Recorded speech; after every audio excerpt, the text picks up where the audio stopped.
వెలిగోడు ప్రాజెక్టుకు సంబంధించి ఎట్లాగూ 2 టన్నెల్స్ సంబంధించిన శంకుస్థాపన జరిగింది. ఈ వ్యవహారం మీద ఆ జిల్లాకి సంబంధించిన నవీన్ స్కై గారికి సంబంధించినటువంటి ఆవేదన చూస్తే శ్రీశైలం ఉన్న నల్లమల పర్వతాలు మేఘాలని రాకుండా ఆపడం వల్ల ప్రకాశం కొంత నెల్లూరు పర్మనెంట్గా కరువు ప్రాంతంగా మిగిలిపోయింది.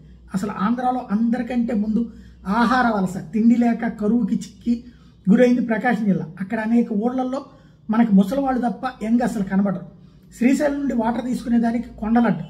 ఇలా కాదని శ్రీశైలం నుంచి టన్నెలు తవ్వి నీరు తీసుకోవడం కోసం ప్రపోజ్ చేసిన వెలుగొండ ప్రాజెక్టు ఇది 1996లో చంద్రబాబు శంకుస్థాపన చేశారు.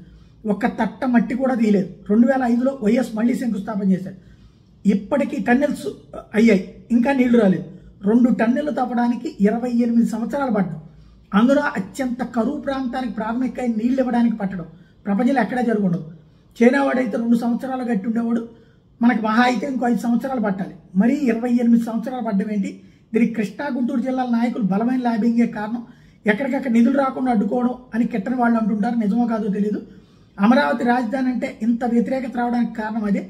ఆ 2 జిల్లాల కోసమే పోలవరం పులిచింతల రాజధాని ఇస్తే మిగతా జిల్లాలకు మిగిలేది ఏముంటుంది అని.